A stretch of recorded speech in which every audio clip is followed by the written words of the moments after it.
প্রিয় ভাইরা আমার, কোন ব্যক্তি যদি আল্লাহ তাআলার কাছে আন্তরিকতার সাথে শাহাদাত প্রার্থনা করে, খাঁটি নিয়তে চায় আল্লাহর রাস্তায় শাহাদাত বরণ করতে, আল্লাহ রাব্বুল আলামিন যে কোনো অবস্থায় যে কোনো মৃত্যুতে আল্লাহ তাআলা তাকে শহীদের মর্যাদায় অভিষিক্ত করবেন।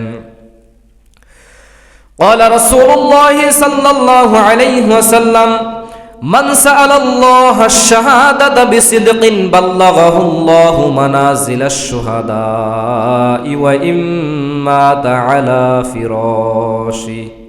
নবীজি বলেন, কোন ব্যক্তি যদি আন্তরিকতার সাথে আল্লাহ তাআলার কাছে শাহাদাত প্রার্থনা করে, আল্লাহ রাব্বুল আলামিন তাকে শহীদের মর্যাদা অভিষিক্ত করবেন।